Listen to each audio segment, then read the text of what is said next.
A new week for us. Obviously happy with the win on Tuesday against Winthrop, and we've got a real quality opponent coming in this weekend. A school that has been in the NCAA tournament many, many times and is well respected in our region. So we'll have to continue to play great baseball. So happy to answer questions.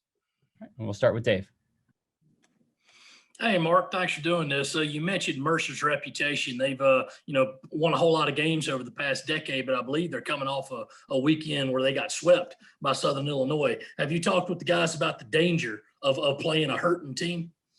No, I mean, we'll continue most of the time to focus on us and playing our game and improving the things we need to improve and focusing on the things we need to focus on.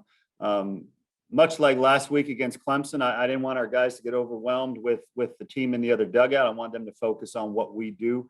And with Mercer, with Texas, with Vanderbilt, et cetera, we'll continue to do the same thing. Colin?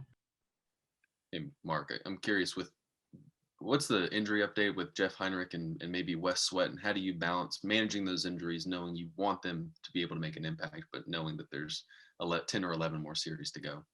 Yeah, Jeff is still day to day. My guess is there's probably a chance he will miss this weekend. He is making progress, so it's not a long-term deal, but it is. I want him to be 100% before he comes back because I don't want him to aggravate it. And obviously, we have other guys that are more than capable of stepping up and playing great baseball. And then Wes Sweat will be available this weekend, so it gives us another weapon out of the bullpen that we have a lot of confidence in. So I think that's a nice development for us. John? You mentioned coming out of the Clemson series, you had some things you wanted to work on with the team that y'all didn't play. Have a perfect weekend. How did you see those guys respond, whether it was in practice, Winthrop game, and how do you feel you're making progress defensively? Yeah, I mean, I think we're getting better. I mean, we're going to continue to be work in progress. I mean, Braylon Wimmer's not going to turn into Willie Mays overnight out in center field, but has all the talent, and he will become a very productive defensive center fielder and or second baseman. I have complete confidence in that. And I think defensively, the more you play, the better we'll get. No question about it. This is a team more than capable of playing good defense, and I think we'll do that. The other big thing I want to see improved is our starting pitchers walk less guys. And I think we'll continue to see that as well. Go with Mitch, then Dave. Coach, you guys have played in different types of games already in these 7 games that you played. How much does the experience that you have on this team, and also obviously having some youth on this team, getting them in different situations, how much have you been pleased with seeing them play and succeed in situational baseball so far this season? Yeah, I mean, Mitch, there's no doubt. We do have a good blend of veterans and new guys, and so it's a good mix, and they complement each other pretty well right now. They get along. The young guys know they need to learn from the old guys. The old guys are doing a nice job of leading the young guys. So that part, I think, is in a really good spot right now. And I think the more you play, whether it's games where you get big leads or whether it's games that are close, you learn a lot. You learn a lot from how to get through situations. You learn how to manage guys on base.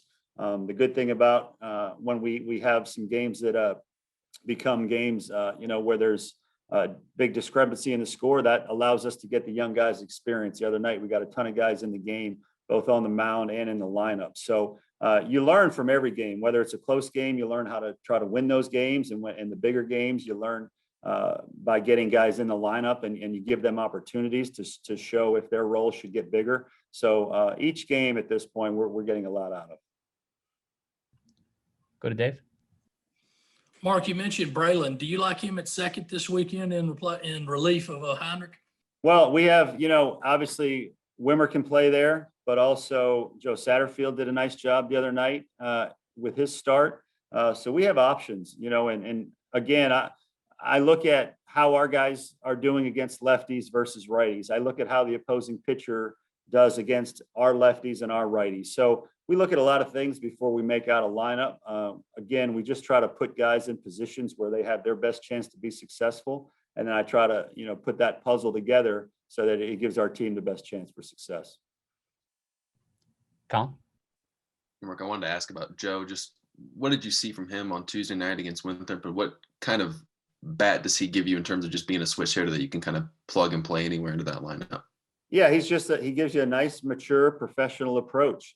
He's not overwhelmed. I think most of his at-bats got to 2 strikes the other night, and he didn't panic. He just kept battling and did what, a lot of the hitters in our lineup do, is he battled with 2 strikes and got some big hits for some big RBIs. So he can help us at third, second, first, left field, pinch hitter off the bench, just does a lot of things and is a really nice utility player for our team. John? Only 7 games in and plenty of opportunity, but are there any guys on the roster, position players or pitcher that you're saying to yourself, this guy really deserves another inning out there, or a couple of at bats? Anybody you want to try to get into the game who may not have had much opportunity yet? Yeah, more than I can mention. So I don't want to single any 1 or 2 guys out because there's more than that. So yes, the answer is we have plenty of depth, that there are guys that I wish could get more bats or more innings at this point. But the math only works out the way the math works out. So they just need to continue to work hard. And when their opportunities come, they need to take advantage of them. Back to Colin. Mark, you've mentioned plenty this season through 7 games, how mature your team is, how you've liked the mental makeup of the guys so far. Do you have to have any conversations about not looking too far ahead, knowing what's ahead of them next weekend at Texas and then into the SEC, or do you feel like this team's going to be able to handle this weekend pretty well? No, I think this team, we have every year we give out these bands to our guys, and in the past I've come up with the slogan to put on the bands. This year I allowed we had the team vote for a player council, 3 pitchers, 3 hitters that could kind of be the go between the team and me, and if there were ever any issues with the team that they felt like they wanted to talk to me about, that they could kind of represent the team and come to me, and then we would look at different things. And so this year I gave those guys the opportunity to decide what they wanted to put on those wristbands. And one of the things they put on that wristband was 1-0 today, which means just focus on today. Don't look forward, don't look back, just focus on being 1-0 today. And I think they're doing a really good job following that. And so Friday, our goal will be to go 1-0. We won't be thinking about this past Tuesday. We won't be thinking about Saturday. This team will just be thinking about that Friday game.